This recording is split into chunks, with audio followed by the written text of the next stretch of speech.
बहुत समय पहले की बात है। आनंदपुर एक समृद्ध और सुखी गांव हुआ करता था।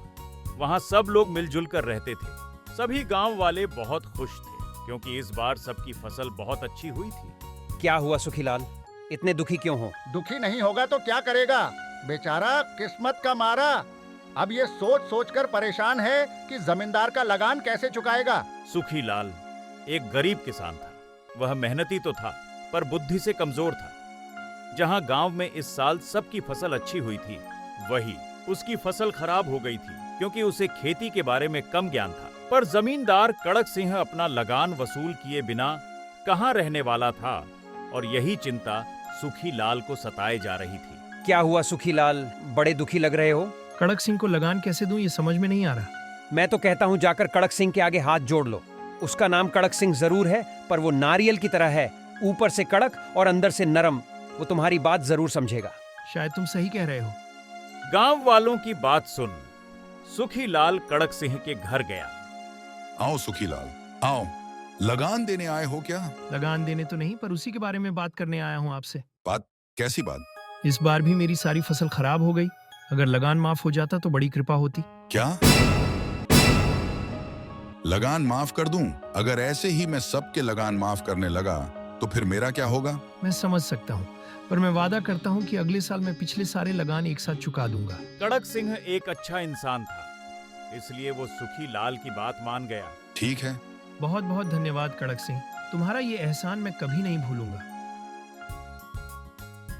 सुखीलाल को कड़क सिंह ने अपनी जमीन पर खेती करने की इजाजत दे दी और जब एक दिन सुखीलाल खेत साफ कर रहा था तो खुदाई करते वक्त एक झाड़ के नीचे उसे कुछ मिला। लगता है जमीन के अंदर कुछ है। सुखीलाल बिना देर किए जमीन को जल्दी जल्दी खोदने लगा। थोड़ी देर खुदाई करने के बाद उसने जमीन के अंदर एक घड़ा पाया। सुखीलाल ने घड़ा निकाला और देखा कि घड़ा सोने के सिक्कों से भरा हुआ था। इतने सारे सोने के सिक्के, वो भी कड़क सिंह की जमीन में। लगता है उसके दादा परदादा ने छुपाए होंगे। मुझे आसपास भी खुदाई करनी चाहिए, शायद और भी ऐसे घड़े मिले। सुखीलाल आसपास की जमीन भी खोदने लगा और धीरे धीरे उसे एक एक करके सोने से भरे 5 घड़े मिले। अरे वाह, किस्मत हो तो कड़क सिंह जैसी। उसके खेत में सोने का खजाना गड़ा था और उसे पता तक नहीं। अभी जाकर उसे ये सोने से भरे घड़े देता हूँ और बदले में अपना लगान माफ करवा लूंगा। अरे सुखीलाल, अपने साथ इतने सारे घड़े लेकर कहाँ जा रहे हो? ये कोई मामूली घड़े नहीं है कड़क सिंह, इनमें सोना भरा है। क्या सोना? फिर तो तुम्हारी किस्मत खुल गई। सही कहा, पर किस्मत मेरी नहीं, तुम्हारी खुली है, क्योंकि ये घड़े मुझे तुम्हारे खेत में खुदाई के दौरान मिले, इसलिए इनके हकदार तुम हो। हा हा हा, क्या मजाक कर रहे हो सुखीलाल? और चलो, मैंने मान भी लिया कि ये मेरे खेत में मिले हैं, पर हवा, पानी और जमीन में किसी का हक नहीं होता। ये तुम्हारी मेहनत का फल है, तुम ही रखो इसे। नहीं नहीं, मैं इसे नहीं रख सकता। ये तो तुम्हें लेना ही होगा, आखिर ये तुम्हारी अमानत है। नहीं, ये तुम्हें मिले हैं, तुम ही रखो इसे।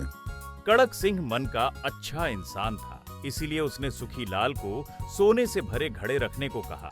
लेकिन बेवकूफ सुखीलाल को यह बात समझ में नहीं आई और दोनों में बहस छिड़ गई कि घड़ा कौन रखेगा। और देखते देखते बहस इतनी बढ़ गई कि इसका फैसला करने के लिए दोनों पंचायत चले गए। इस खजाने में सुखीलाल का ही हक है।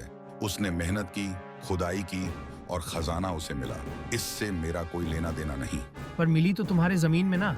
रुको सुखीलाल, अगर कड़क सिंह खुद तुम्हें खजाना रखने को बोल रहा है, फिर तो इसे तुम्हें ही रखना होगा।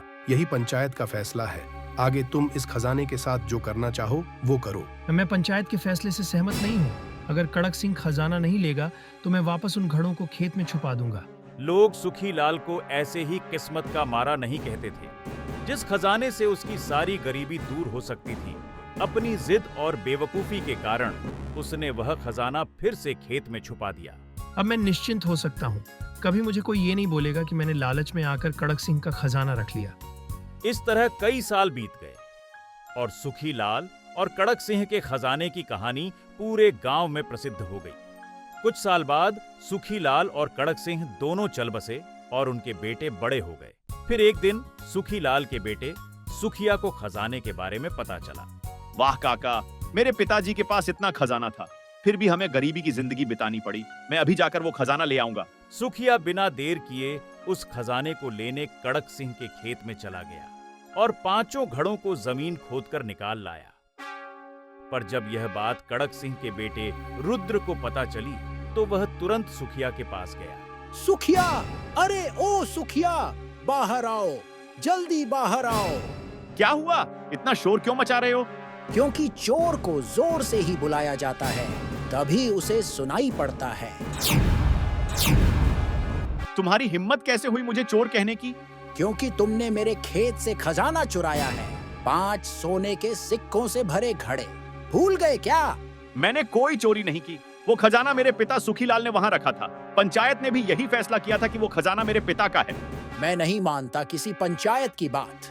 वो मेरी जमीन है और मेरी जमीन में जो भी होगा वो मेरा होगा, चाहे फसल हो या खजाना। अब जाओ और चुपचाप वो घड़े लाकर मुझे दो, वरना अच्छा नहीं होगा। ऐसे कैसे दे दूं? जमीन तुम्हारी है तो क्या हुआ? मेहनत तो मेरे पिता की थी, खजाना उन्हें मिला था। खजाने को लेकर सुखिया और रुद्र में लड़ाई हो गई। दोनों को खजाना चाहिए था। दोनों पंचायत में गए। उस खजाने के बारे में पंचायत पहले ही फैसला कर चुकी थी। फिर भी अगर तुम दोनों आपस में सुलह करके आधा आधा खजाना बांट लो तो इस समस्या का हल निकल सकता है। आधा आधा क्यों? ये खजाना पूरा का पूरा मेरा है। नहीं, मेरा है। अगर तुम लोगों को पंचायत के फैसले पर भरोसा नहीं है तो तुम राजा के पास जा सकते हो। सरपंच की बात मानकर सुखिया और रुद्र खजाने का फैसला करने के लिए राजा के पास गए और राजा को पूरी कहानी सुनाई। तो ये बात है, हमारे राज्य में इतना बड़ा खजाना मिला है और तुम लोगों ने अपने राजा से ही ये बात छुपाई। ये तो अपराध है। कैसा अपराध महाराज? मूर्ख, तुम्हें पता नहीं है कि राज्य में अगर कोई भी खजाना मिलता है तो उस पर वहाँ के राजा का हक होता है। पर महाराज, परवर कुछ नहीं। सिपाहियों, इनसे खजाना लेकर राजकोष में जमा कर दो और राजा से इतनी बड़ी बात छुपाने के अपराध में इन्हें 10-10 कोड़े का दंड दिया जाता है। क्या? क्या दंड? क्षमा कर दीजिए महाराज। हमें खजाना नहीं चाहिए। खजाना पर नहीं कोड़े चाहिए, मत मारिए। पर कोड़े मत मारिए। दंड तो तुम्हें मिलेगा ही, ताकि आगे चलकर कोई ऐसा ना करे। सिपाहियों, ले जाओ इन्हें। रुद्र, हमें आधा आधा खजाना बांट लेना चाहिए था। सही कहा सुखिया, खजाना तो गया ही हाथ से, अब कोड़े भी खाने पड़ेंगे। इस तरह राजा ने खजाना ले लिया और सुखिया और रुद्र के हाथ खजाने की जगह सजा आई।